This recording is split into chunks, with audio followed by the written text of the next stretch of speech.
Líquidos é um problema cada vez mais frequente e afeta principalmente as senhoras. É um problema mais da parte das senhoras do que propriamente dos homens e refere-se principalmente àquela sensação de inchaço, ou seja, há muitas mulheres que realmente se sentem inchadas e referem mesmo que realmente muitas vezes não estão propriamente gordas, aquilo que sentem é inchaço. O inchaço afeta principalmente a parte dos membros inferiores, as pernas e os pés, principalmente para quem tiver varizes, derrames, etc. e pode afetar também a zona abdominal, e isso muitas vezes está relacionado com a retenção de líquidos, não é propriamente gordura acumulada, é muitas vezes retenção de líquidos, e por isso é que é necessário sempre fazer uma avaliação de forma a ver se efetivamente é massa gorda acumulada ou se é retenção de líquidos, para que depois o tratamento seja feito em função disso, em função de ser gordura ou retenção. Eu sugeria, até porque já chegaram algumas SMS, que fôssemos respondendo às SMS e depois o que faltar no final acrescentamos. Exatamente. A primeira questão está exatamente relacionada com aquilo que acabou de dizer. O que é isso da retenção de líquidos e como prejudica a nossa saúde? Ruth Castro, de Almeirim. A retenção de líquidos é a tal sensação de inchaço, ou seja, no fundo aquilo que acontece é que não conseguimos expulsar devidamente os líquidos que estamos a beber.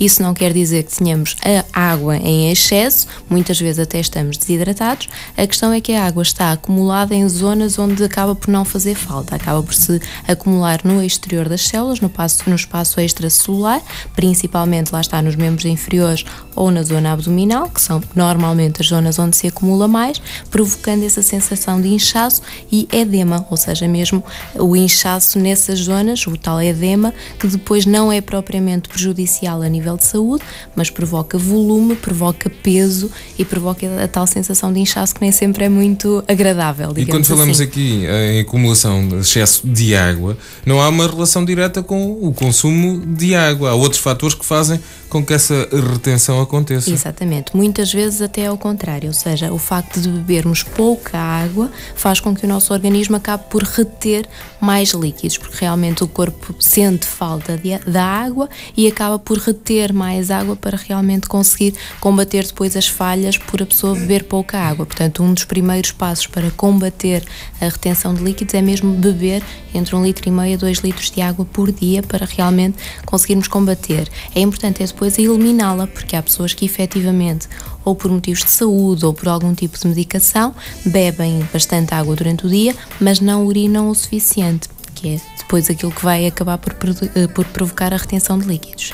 Deixe-me relembrar o número de telefone por onde podem enviar as SMS com as vossas questões, 916-922-970.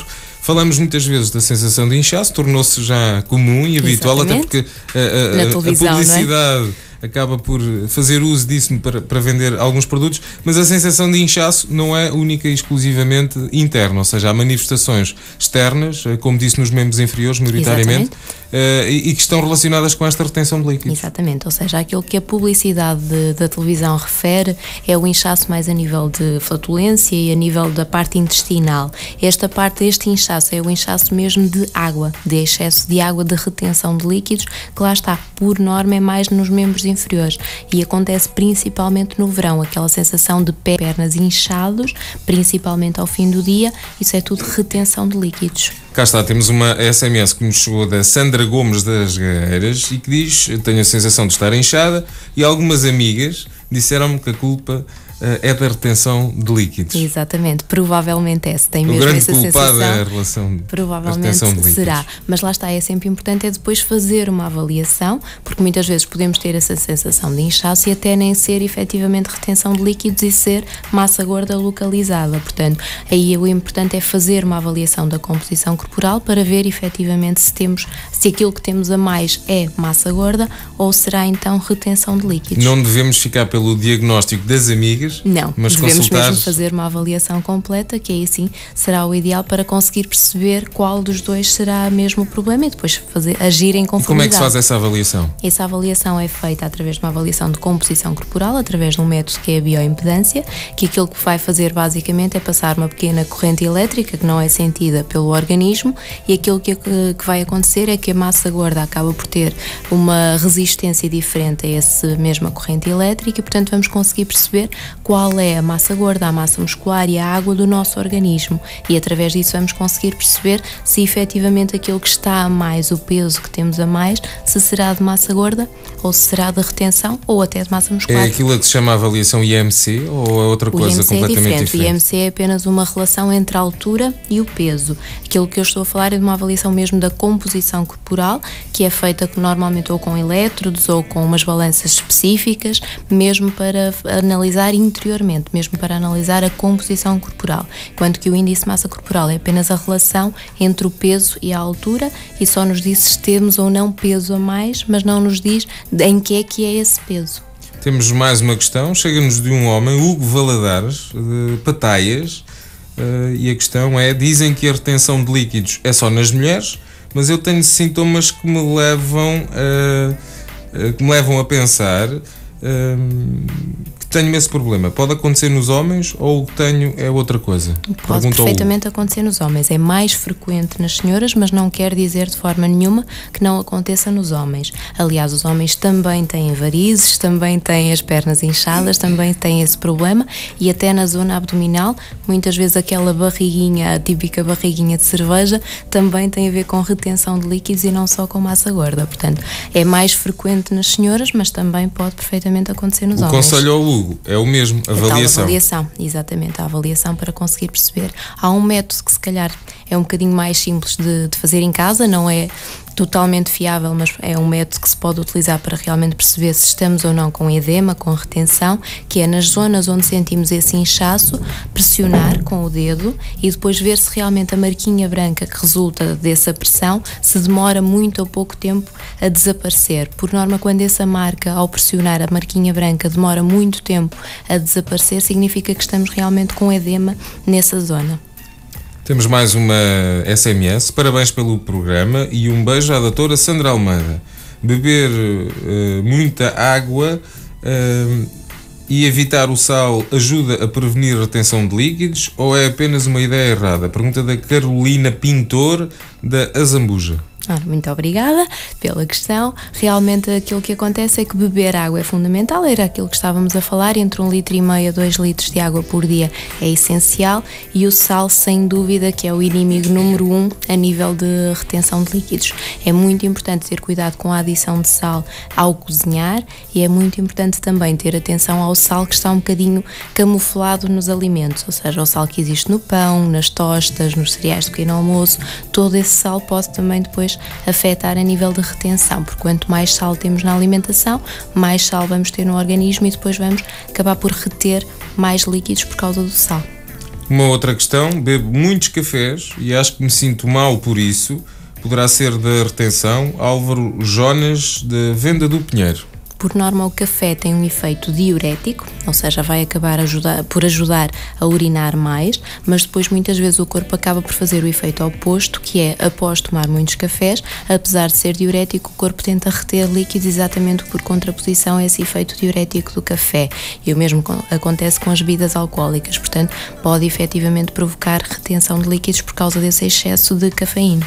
Carolina Louro, de Miais de Baixo, deixa uma outra questão. A retenção de líquidos tem a ver com a água ou com as gorduras? Tem a ver com a água, com a retenção de água no organismo.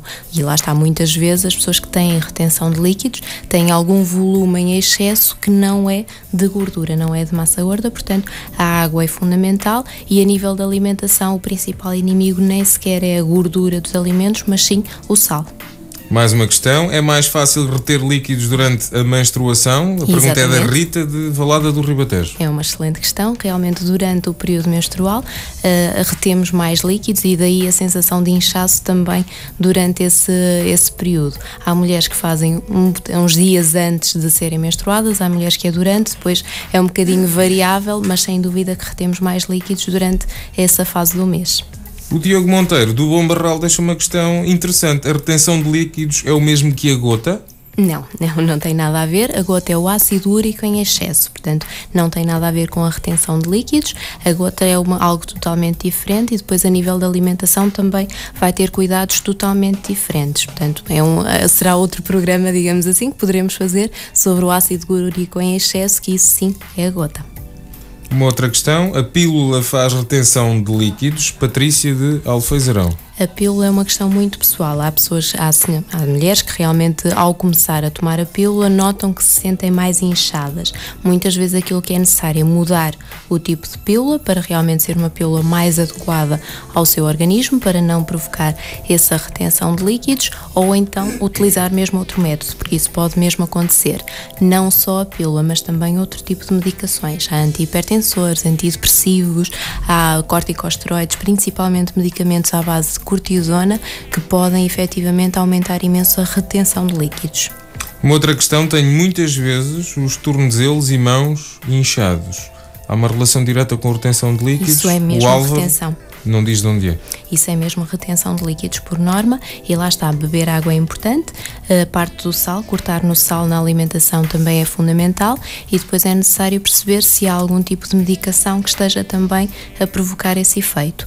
Pode ter a ver também com má circulação, ou seja, se realmente tivermos má circulação sanguínea, vamos acabar por reter mais líquidos nas extremidades, portanto, tanto nas mãos como nos pés, porque realmente não há o retorno venoso como deveria acontecer, e acabamos por reter mais líquidos nessas zonas, nas extremidades. Para quem está em casa e toma medicação, qual a medicação que tem essa influência? São então tudo o que tiver cortisona ou corticosteroides, portanto é uma questão de ver realmente na medicação se tem realmente cortisona ou corticosteroides. A pílula também poderá influenciar. Há alguns antidepressivos que também têm esse efeito, e os antihipertensores também podem ter.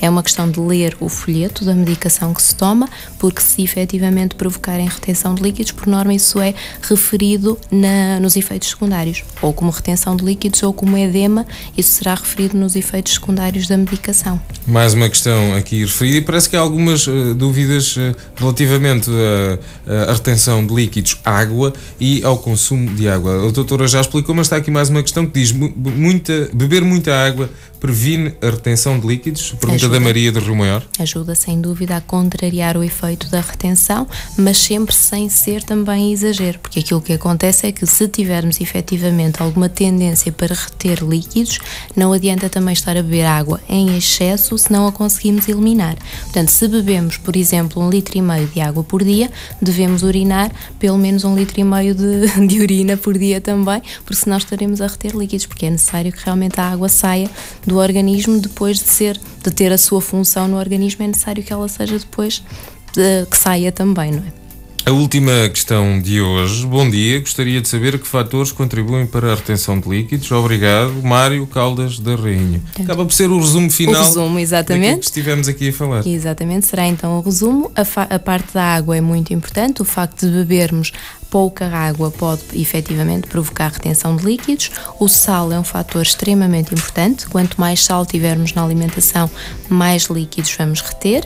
E refiro também que a parte da celulite, que tanto afeta as senhoras, também tem muitas vezes a ver com a parte da retenção de líquidos e não tanto com a gordura, e por isso é que há muitas pessoas magras que também têm celulite, porque isso tem mais a ver com a parte da retenção até do que propriamente com a gordura. E a medicação, sem dúvida que é muito importante ver o tipo de medicação que se toma e se essa medicação poderá estar a provocar retenção de líquidos. Doutora, o que é que não dissemos em função das perguntas que chegaram e que é importante esclarecer para terminar esta edição de hoje? Penso que, fazendo aqui um resumo, o mais importante é avaliar. É sempre que temos algum problema, é fazer uma avaliação para efetivamente perceber se o inchaço, se essa sensação de inchaço será efetivamente retenção de líquidos, se é massa gorda ou se é algum tipo de outro problema. Portanto, o fundamental é sempre fazer uma avaliação a partir do momento em que temos algum tipo de sintomas, avaliar para realmente percebermos qual é o problema e agir em